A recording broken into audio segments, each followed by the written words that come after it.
Hello, and welcome to the Business Transformation Podcast with your host, Sean O'Neill. Today, we will be going through episode 4 of our Business Resiliency Engineering podcast, where we will be focusing on monitoring best practices. First, a little bit about myself. If you haven't visited my podcast before, I'm Sean O'Neill. I have 28 years in healthcare IT. I've stood up SWAT and command centers on incident and problem management. Very excited about performance tuning, and we've talked a lot about this performance tuning in this podcast. We've also talked about load testing and scalability. Today, we're actually going to be talking a bit about instrumentation and monitoring. And most importantly, resiliency culture. Uh, this is a 4-part series, although that fifth thing that I just mentioned, resiliency culture, I think I'm going to make one whole episode, making this into a 5-part series where we can really talk about the culture of business resiliency and technology resiliency and how all of those things come together. This was a 4-part series. Part number 1 was very business focused. We talked a lot about vital business functions. That episode was tailored for both technology and business audiences. The second and third episodes were a little bit more technologically focused, where we got really deep into how to do effective performance load testing and focusing on developer best practices. Last episode, episode 3, was more about architecture. We've been talking throughout this series about common failure patterns that I've run into, failure patterns that impact your site resiliency, recoverability, scalability, all of those abilities, and how you can identify those types of bottlenecks in your performance load testing, how you can identify them in your monitoring. And last episode, we talked about how to architect around those types of problems and move and push out all of those bottlenecks out of your system. Today, we will be talking about monitoring, instrumentation, monitoring, alerting, and round out this series with automated resiliency. All right. So, as we get into monitoring best practices, one of the most important grounding concepts that I want to stress is mapping out your customer journey and then attaching that customer journey to the different technology components that are required for each one of those steps. This is a collaboration between your technology and your business teams, your technology teams and business product and business operations. And a lot of times these are maybe excuses to get people in a room that typically wouldn't talk, and really build those relationships between the business and technology teams and creating a common vocabulary for describing what is important, what is vital about that site. And at this point, I'll refer back to episode 1, where we talk about vital business functions, because those vital business functions, oftentimes, those may or may not be member facing, but at this point, and the key concept I'm driving home with this slide is that before you get too deep into your monitoring, if you haven't sat down with the business and really mapped out that entire journey, you're not going to hit the mark with your monitoring. Instead, if you're a technology person, you're going to monitor what you think is important. Maybe you're going to monitor what you think is really cool. Maybe there's a new feature from your APM vendor that you're just dying to try out, but slow your roll, implement only what matters to the business first, and then go and geek out on what you what you think is going to be cool. So yes, this is a pretty straightforward step. Map out that member journey, every single solitary step, and then each step, what are the key technology components underneath? And so let's do an example. Login, right? We've got a member journey for an existing customer. They've already created an account and it's time to log in. Well, what are all the different components that login step requires? That may be a call out to your directory services. It may be a call out to an eligibility system, the rendering of a menu that is stored inside a preferences database. So you've got to think of it from a technology standpoint to be able to connect each one of those things together. And then after you've done that, we can move on to the next step. Oh, yes, don't forget about data inputs and external dependencies. So your systems, the ones under your control internally, are just as important as your partner systems. And we'll be talking specifically about how we can monitor partner systems in a bit. But as you're going through that member journey, don't just think about your internal systems, also think about the external systems that are required for that member journey. The concept of a centralized monitoring repository is one that I've jousted at that windmill many times in my career. It can be hard if there's a lot of data that is getting pulled in by all your different monitoring systems. It can be overwhelming if you just dump it all into one repository. But once you've got all of that information in a single repository, or a single system has a view into all of the monitoring data, only then will you be able to have those correlations that then can possibly surface as causation between something going wrong in your system and a real business or end user impact.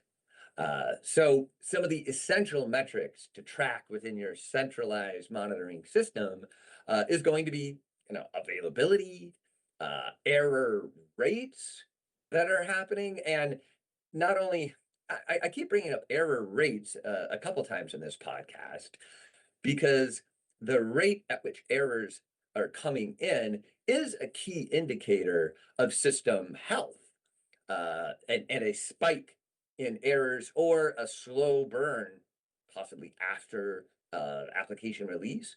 That may be a stepwise jump up in the error rate would indicate that there's something, worth looking into. Throughput and volume of transactions. Throughput is super, super important because throughput basically tells you as the IT person taking care of the system what your system is capable of in transactions a second. What you'll want from a scalability standpoint is that your transactions per second, your throughput, can linearly increase through the addition of more resources. And that is a definition of a perfectly tuned system. If you can get 1,000 transactions for 10, virtual servers, and you add 20, then that should go to 2,000 transactions and stepwise within a linear increase. If you see your throughput numbers start to drop, typically that means that you've hit a bottleneck. your throughput will drop and go down, response time will go up, and the end user experience goes into the dumpster. so, so this is why throughput and volume of your business transactions being tracked within your centralized data store is super critical. And what technology can you use? There's just so many open source and vended solutions. Or especially in this day of, S3 buckets, you can even roll your own. Just get all of that information into a single repository where you'll be able to compare, contrast, and connect all of that information into meaningful insights. From this repository, you'll need to come up with tailored visualizations of your monitoring data. Now, it's really easy as the technology person to just make all the dashboards that are important to you, and absolutely go do that. You be you. Uh, but it's also super critical to think of all of your other stakeholders in the monitoring data that you are collecting. Your development teams. If you're in your, if typically this podcast is tailored towards SRE or site reliability engineers, but a little bit broader than that within the DevOps world, that should also include your developers. Your developers, the people that are writing the code that you're monitoring, really need to have a dog in the hunt, a stake in the game of understanding how their code that they've written is actually performing in production. And sometimes developers want to have their own specific view about how their code is actually performing in production. So giving them their own visualizations that may be different from your SRE view is a really critical way to bring them into the tent. And really driving home that concept that as a developer, you are responsible for the availability, the scalability, the performance of your systems. Above and beyond developers, obviously operations teams, business operations teams, non-technical people that might be pushing around transactions, answering, calls on a help desk. Very, very important that they can see how the system is performing. What is the throughput? What is the response time? Once again, if they're inside your customer success center and they're fielding calls from your customers, super critical that they can see how the system is actually performing right now in real time, so they can compare that with what they're hearing from the field. But above and beyond just the operations teams, thinks of your product team and product developers within your business as they're developing new features or new functionality of your product line. Give them a visualization of how it's actually performing in the real world, and not only performing, but utilization. That cool idea that the product team just came up with and rolled out, they're going to be really, excited and anxious to see if it's successful. Are people loving it? Are they actually using that new feature that we put out there? Give them that visibility so that they can have fact-based, data-driven decisions about where their product development is going to go. And finally, don't forget about your external business partners. How can you give them a view of their systems from your perspective? Once again, even just as like IT person to IT person, as you're building that lasting relationship with your counterpart on your external partners IT team, make a dashboard for them that lets them see how you see them. Oftentimes, in between your two systems, there's a lot of internet. There's a lot of things that could go wrong, introduce latency or errors, and that external business partner is only going to be able to see so much. If you can surface how you see their system responding that'll be very useful to them in building a resilient and responsive system, and also building that relationship between your technology teams. So when the chips are down and you have a real outage, this isn't the first time that you're talking to that person at your external business partner. You've already established a relationship. Um, Above and beyond just monitoring um, those transactions from those external partners, I always advocate monitoring to proactively, ping or send a synthetic transaction to that external partner so that you can keep track of the responsiveness of their system and all of the interweb between you and them, uh, so that you can understand what's normal. So for example, an eligibility system, as I had mentioned, 28 years in healthcare IT. So most of all of my examples are going to come from healthcare. Within the healthcare world, you have eligibility systems. These can be external business partners. Now, I can monitor a real world transaction going out to eligible.com, a business partner I've worked a lot with. And I can see what the response time and availability of real world transactions. But if no transactions are coming in, like for example, 3 a.m. in the morning, you don't know, is their system ready? Maybe they're have a situation where it's down for maintenance or down because they're suffering some type of outage, and having a synthetic transaction that every few minutes is going out there and looking up a dummy record within the eligible system will give you that confidence that when your real users start using your system, that your business partner is available. And God forbid, if they're not at 3 a.m. in the morning, that synthetic transaction, if it fails, let's get somebody up. Let's get somebody up on both sides of the house, validate that the system is okay before you start coming into your peak business hours.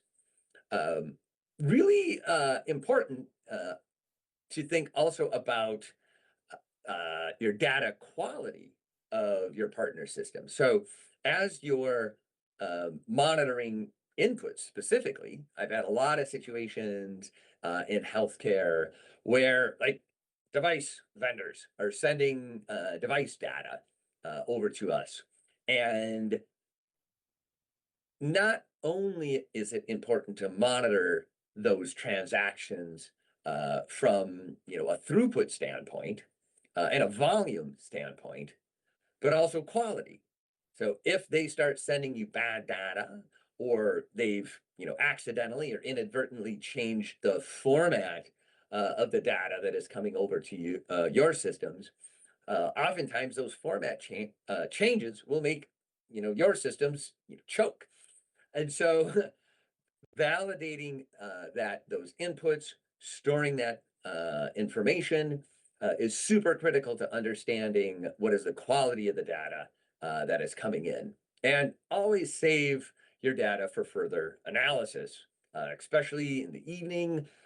It's so common in both healthcare and finance, where in the nighttime, a lot of times that's where crazy things are happening, right? You're sending large amounts of data back and forth between you and your partner, or you're doing a lot of batch work internally. Save all of the outputs from those transactions so that in the morning, when your engineers are awake, they'll be able to do root cause analysis on anything that went wrong during the evening's batch.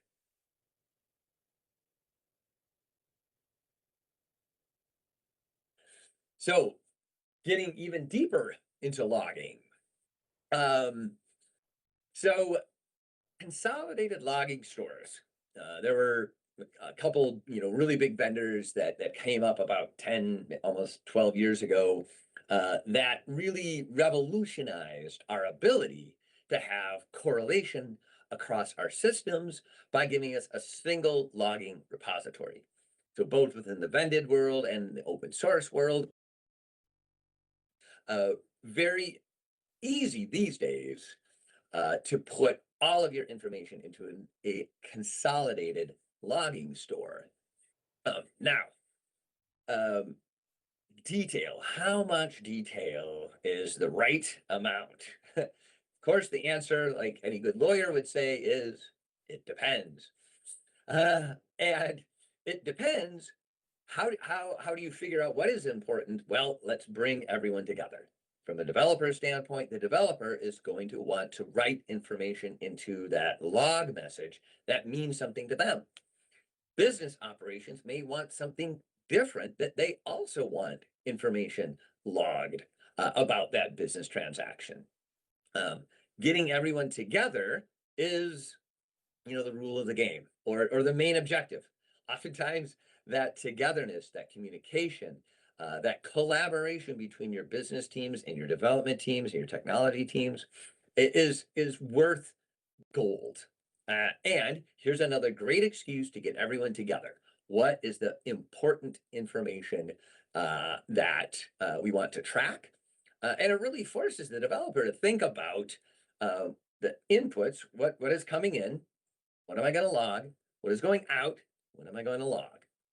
Now, obviously from a performance consideration and cost, right, is you can't just log the whole world, right? So really important that you're testing out log changes in a non-production environment and validating them through performance load test to make sure that you haven't introduced a performance problem where one that I've seen so many times in my career is blocking IO. So standard out, any type of virtual machine or physical machine is going to have a standard out. Oftentimes, that is a synchronous IO channel that anything being written to standard out will block the next thing that wants to write to standard out, unless you've planfully and intentionally written in or taking advantage of either asynchronous logging, where you're logging information and you're just throwing that into a queue somewhere, or doing non-locking writes, sometimes called dirty writes. And once again, if this is just logging information, it's okay to have that lock isolation level set to dirty writes or dirty reads, because you want that information out and not blocking your VM, your JVM, or your node process, whatever is doing that writing. So the final thing I'll talk about logging is something I mentioned a little bit earlier in this podcast, which is your raw error rate. So there's nothing worse than log noise when it comes time to troubleshoot an outage, specifically if you're in a Sev1 outage. The last thing you want to do is jump into your logging infrastructure and have a whole bunch of garbage in there that you have to sift through in order to find what's really going wrong and find out what's changed. And so, although at the top of the slide we're talking about putting all the information that we could possibly ever dream of, as you get down to the bottom of this, I'm going to really drive home the point that too much is too much.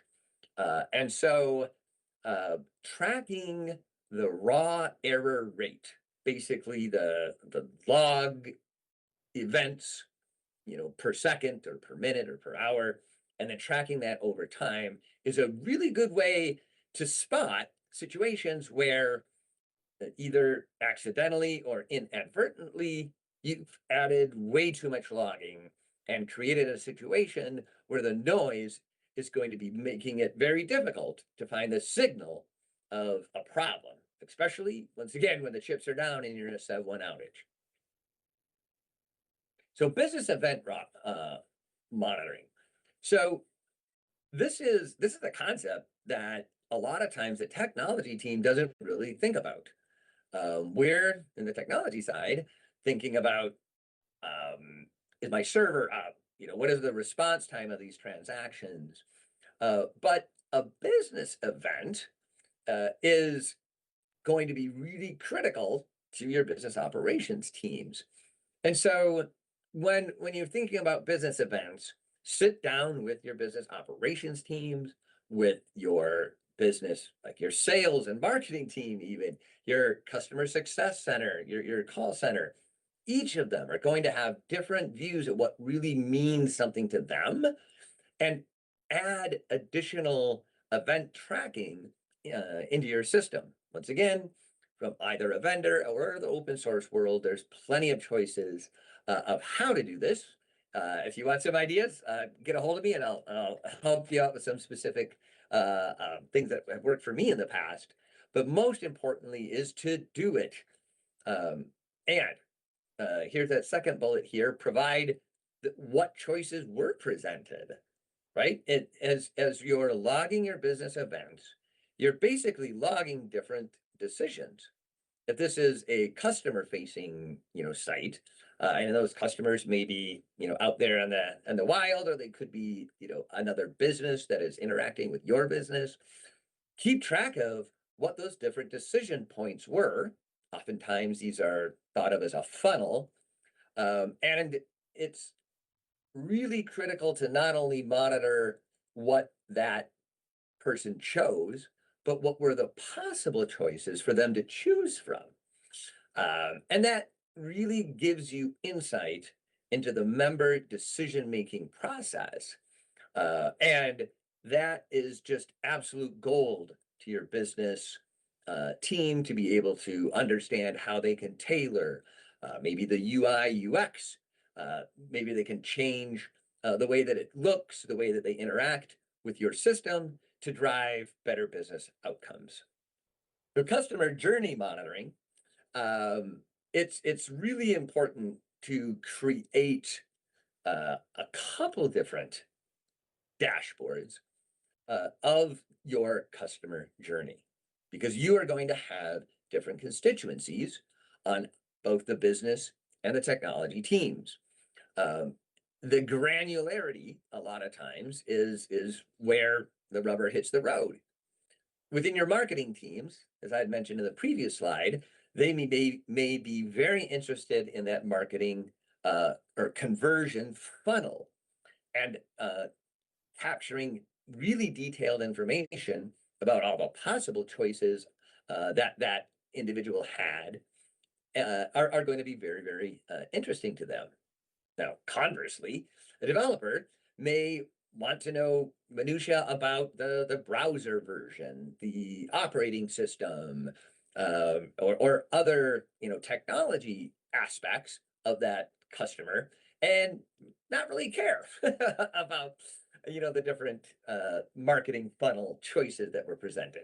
So creating different dashboards for all of your different constituencies is how you, as a monitoring guru, can really drive adoption of your monitoring tools throughout all of both your business and IT teams. Ultimately, you're going to have multiple different views for each of your business and technology teams. Although ultimately, think about how you can combine that to create those insights. Each side will have a tendency to be very myopic and focus on what matters most to them. And this combined business and technology landscape is how you kind of force or push each side into thinking about what's on the other side of the fence. That business user really thinking about the IT cost of that cool new feature that they insisted that it be built. And the technology team can really understand the true member or customer experience and see places where they're maybe being frustrated because of poor response time or errors. Alerting best practices. All right. So after you've done all of the monitoring, ultimately you've got to choose what are the situations that I want to alert on. When do I actually want to send a message, possibly even getting someone out of bed, that something is wrong? Now, starting with the easy and going down to the maybe more difficult is, it's a no-brainer. Alert on failure or poor performance, especially if it is at a system level. Now, obviously, if you got 10,000 customers on your site, you're not going to send an alarm if only one or two of them are having a bad day. But a statistically significant number, especially as deviating from your baseline, well, yeah, let's get somebody eyes on what's happening because something has radically changed. And so alerting, when I first got into this line of work, 20 some odd years ago, we would set hard thresholds of, if more than, 20 people are having a poor performance, then that is now an alert. Um, where our industry has changed and evolved is good old fashioned statistical control. And I'm very pleased that most monitoring vendors out there, most alerting vendors out there have started to incorporate that into their system where they can have alerts set to anomalies. So instead of having hard coded thresholds of when an alarm is going to be fired, uh, a lot of vendors can say, is this how far of a deviation from baseline? And if that deviation from baseline exceeds a threshold, now send an alert. So a couple of that's kind of in your optimal state. You're not setting any hard thresholds. Your optimal state, you're using deviation and anomaly detection. Uh, logging, we've already talked a lot about that. So when your alert fires, make sure that you're logging that alert and possibly additional information that will help in troubleshooting or root cause analysis. And write all that information into your monitoring system for retrieval later.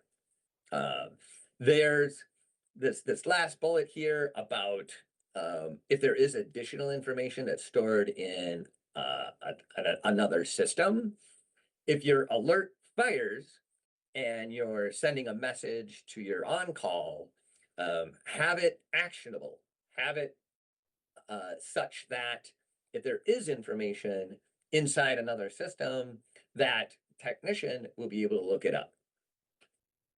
So how can you evaluate your existing alerts and find areas for improvement? So effectiveness. This is, I think, the most important way that you can evaluate your alert is, did this alert, when it actually fired, did it have the intended result? And that feedback can come from your technology or your business team to say, yeah, that was actionable. It was appropriate. Yes, it fired when there was something that was going wrong, or even better yet, it fired as things were starting to go wrong. And because someone was, given a heads up and is able to jump in and remediate the system before it got really bad, then that was an amazing alert. Or the other side, no, this is noise. Over and over again, people are just getting alert fatigue. And I tell you, alert fatigue is one of the worst things that you can create as a monitoring team, is that if you're sending so much information or sending information when you shouldn't, people will just start ignoring your system, or worse yet, just snoozing it. And then, what is the sky is falling? What was it? Chicken Little.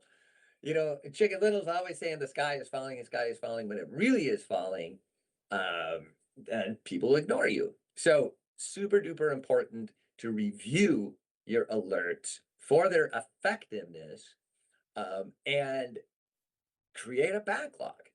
That backlog of ideas, that backlog for refinement as across the board. Really, really important to keep track of any alerts that were unnecessary and go back in there and very aggressively tune your alerting infrastructure to make sure that you're not, saturating all of your constituencies and driving them away. From a critical scenario standpoint, as you've created that backlog and you're prioritizing what should I do first, obviously lead with that business lens. What are the either number one, high frequency failures or high priority failures that could have a significant business impact, even if they're rare.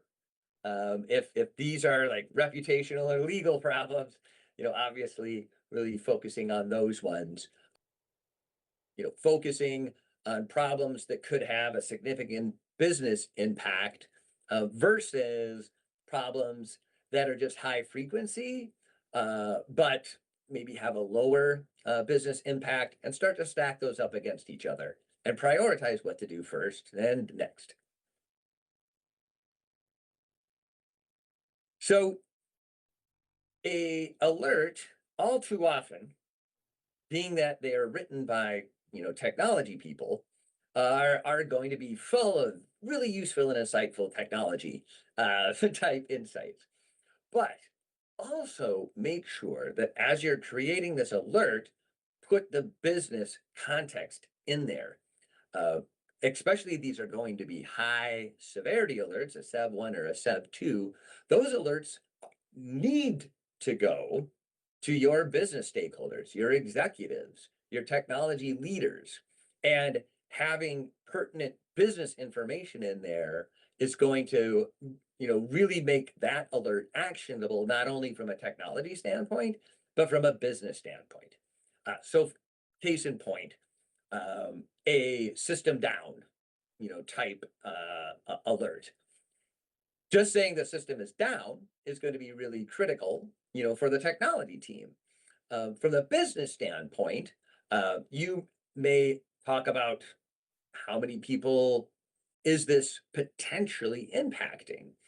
If your downtime is happening outside of typical business hours, that may be a really small number. But if it's right in the middle of the day, sending that business information along with the alert will really help prioritize what to do about this. It really supports that decision making um, uh, uh, uh, aspect of alerting, especially during war rooms, right? This alert just fired, 10,000 people are impacted. It's super critical that we get everything back up and running. Is a completely different story than, hey, the system's down, but it's only a brand new feature that hardly anybody is using right now. So very important to include not only technical information in your alerts, but also business information in your alerts. Automated resiliency. So this whole concept is that evolution of resiliency.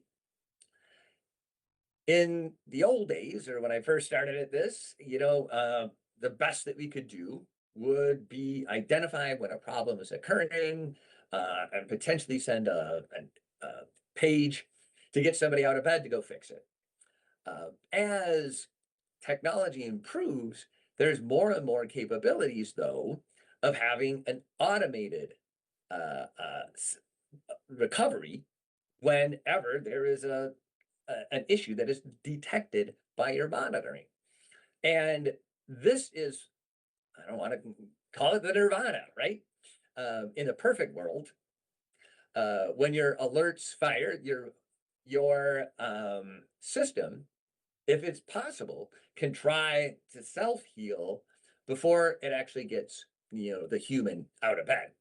And so think about auto healing of transactions. If your alert identifies a situation and identifies an issue, think about what the manual steps would be to restore that system, are there checks? Are there queries? Are there tests that need to be done first before you actually execute that healing step? You can sequence anything just like a real person would in the real world, right? And obviously, with agentic AI coming very powerful, you can really automate a lot of things that your engineers would do themselves. The agentic AI can do.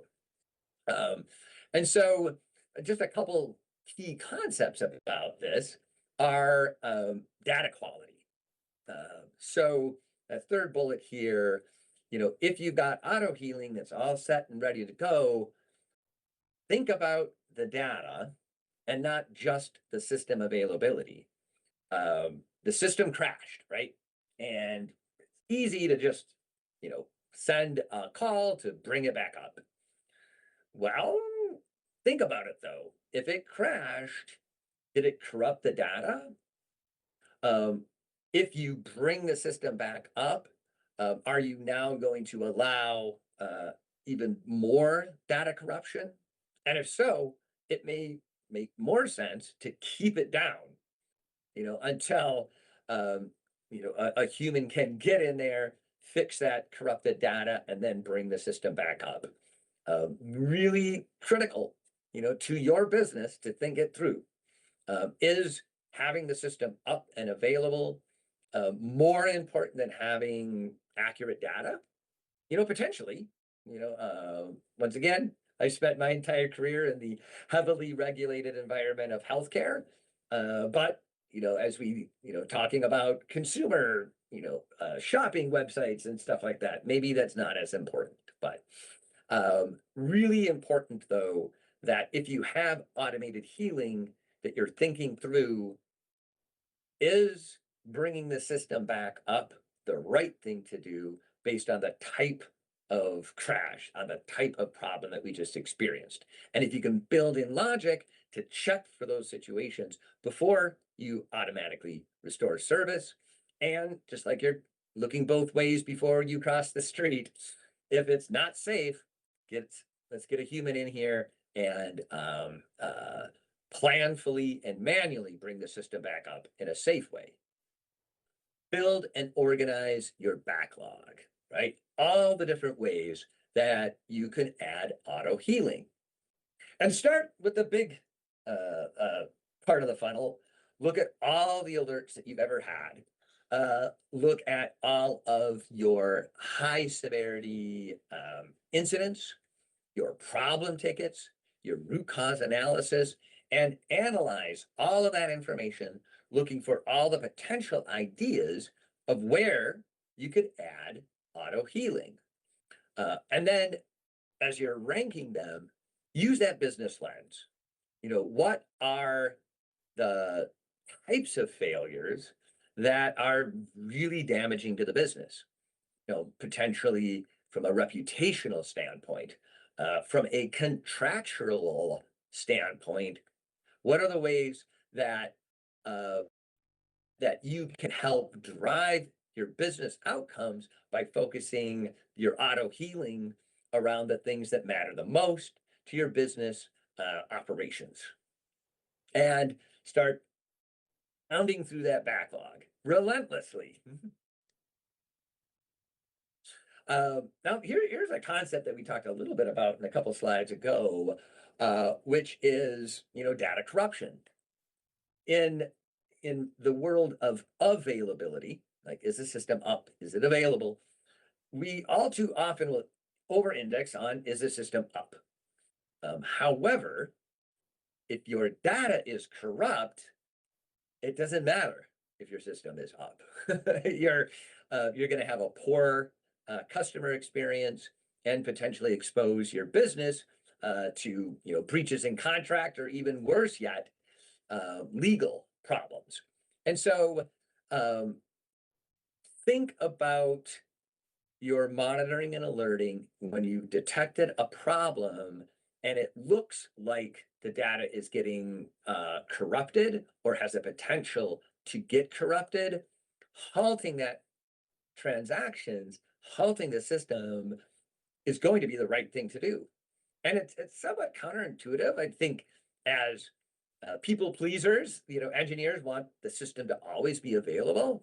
But once again, if bad data is coming in and it's going to be really expensive and time consuming to go back in there and clean it up, it's more important to just kill that connection, kill that transaction, possibly save and log whatever information that you can, so that once the system is restored, you can go back and replay those transactions. But absolutely important that the cost of data corruption can be very, very high. We had input validation. We talked a lot about that in the previous episode number 3, about resiliency architecture. And here's another concept that we talked about in that episode, which is how can you add different layers of isolation to your input streams such that you have isolated out different clients. This is something that I see a lot in very large healthcare systems, where you're having a whole bunch of information is coming in from a whole bunch of different strategic partners. Maybe only one of them is starting to send you bad data. If you only have one front door for all of your customers and you can only shut the front door for everybody, that's a really bad place to be. Optimally, you want all these little entrances for every one of your customers, and even each customer may have different types of data. And so by having different input validation points, you can then have a higher degree of control of shutting off, bad transactions without just completely shutting down the whole store. And that brings our series to a close. 4-part series. I encourage everyone to, if you haven't seen the previous episodes, the first one was very business centric, talking about vital business functions. Second episode really got into performance load testing and other types of automated testing. The third episode, we talked about how to change your architecture to make it much more resilient. And today, we talked about monitoring and alerting best practices. I think I'm going to make a 5th episode about resiliency culture, which we can knit together a whole bunch of different concepts that we've talked about across all 4 episodes with regards to how do we think about resiliency? How do we think about the culture of our company? And how we can drive a culture that drives resiliency in our business IT systems and within our business objectives. So once again, thank you very much, and we'll talk to you all soon.